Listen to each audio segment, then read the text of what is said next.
Hey guys, it's Rick Rose, Dane County Supervisor for District 16 here. Just giving you an update. We haven't talked in a while. It's been a busy time for the Board of Supervisors. We have been working on our budget plans for 2023 in conjunction with the Executive's Office. And I'm pleased to say that after 2 months of committee meetings and meetings at large and conversations with various department heads, as well as conversation with the Exec's Office, and most importantly, public hearings. We've added an additional public hearing time that included one additional hearing with the public to find out your thoughts after we made amendments to the budget. In years past, we would just do the budget and never re-meet with the public after some amendments were made. So this was exciting to have everybody participate.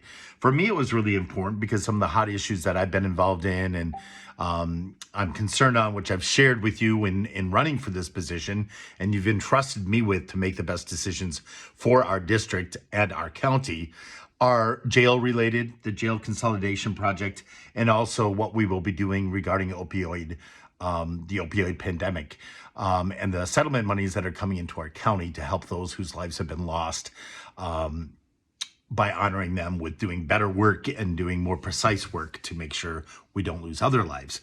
That being said, I will talk more on that tomorrow or on a future video. So just check it out. It'll probably be titled something like harm reduction resolution as it relates to the opioid crisis. So look for that separately. Today, I really just want to focus on the first part. That does involve the jail as of today.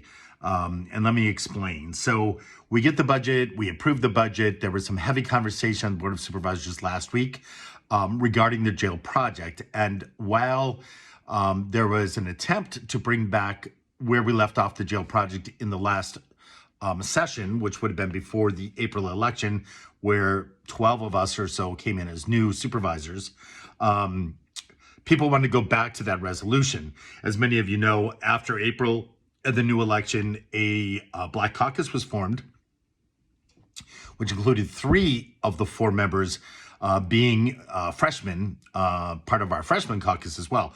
So those 3, in addition to Supervisor Gray, who's been on the board for a while, came together and put forth a new resolution that would build a smaller jail and incorporate some great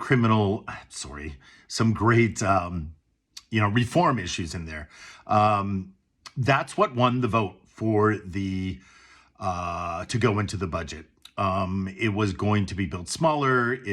We were looking at placing beds that we're removing into other areas, like beds in recovery centers or beds in mental illness facilities to help people, because in the belief of that resolution, which I also voted for and supported, as a member of Public Protection and Justice, and as someone who is again concerned with these issues that we're all facing regarding mental illness and substance use, I felt this was the best move. And so in supporting that, we won. And however, when it went to the desk to be signed off, the entire budget was to be signed off, the county board the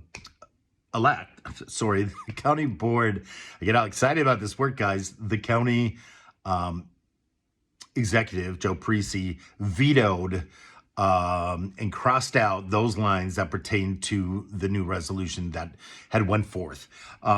Many people that were opposed to it and wanted to go back to the previous process that had been started before this session spoke to the fact they were going to make it known to the mayor, to the executive, that they wanted this item vetoed. The sheriff also was not supportive, and he would be running the new jail, of course, and he has made it known publicly many times, including in our hearings leading to this budget, that this is not something he believes would really help with racial disparity. In his opinion, the new resolution would make it worse. I would respectfully not agree with that. However, at the same time, we respect very, very largely Sheriff Barrett's opinion as he's entering a new term to recently reelected. So that being said, here's where we sit. The budget will go to us and will be all officially set into motion for 2023 tomorrow at November 17th county board meeting. If you'd like to be a part of that board meeting, you can just go to county board and sign up to attend the meeting. It's a hybrid meeting. You can attend it in person or online, or just send me a comment below and I will send you the link for that meeting. It would require a supermajority, I believe, to override the veto. I don't think the votes are there, and I don't think that's the way it's going to play out. So I just want you to know that would be the only item that was vetoed. Otherwise, the budget has moved forward. This budget is something we were all very proud of, and many more senior members spoke highly of it. I also spoke to the great work of the freshman caucus, stepping up and bringing some of these things to the plate in the budget, and definitely have huge respect, and even wrote him this morning, thanked Parisi for his work on creating a great budget for us to work on and dig into and come back in agreement with him, except for the one issue. Now, might I point out that even though it wasn't a majority that approved, that would have approved the new process that was vetoed, that was the majority, but still there was a large portion of people that didn't agree with that jail vote. So in many ways, I feel that this is a fair budget that is moving forward, and we will work on the issues regarding the jail, over months. The good news there is, and I've spoke to it in a previous video, we can't put it on hold. That's not doing any good. We have an archaic jail that needs to be remedied, and we are sending people out to other jails and losing that money and really the responsibility and the honor of taking care of our own residents and working with them on a road to brighter futures. So this budget invests in expanded behavioral and mental health services, housing, and food for families struggling to keep up during these challenging times of inflation and other things. There's a lot of dollars that are going to conservation, and clean and renewable energy was a big focus of this budget, led by Parisi himself, and I'm very grateful for that.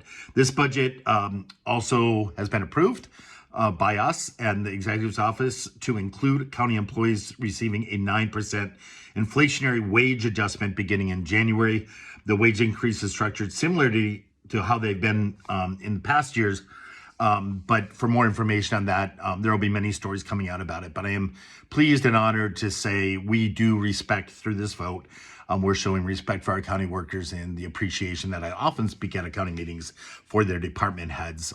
We are a grateful county. We should all be grateful for the workers that we have taking care of us in many, many ways, who in many, many ways also put themselves at risk on a daily basis, especially during the COVID virus, which still is out there. So there we go. That's 7 minutes of dialogue on where we're at with your 2023 budget. We'll see you later. Any comments, questions, concerns, please comment below. Thanks.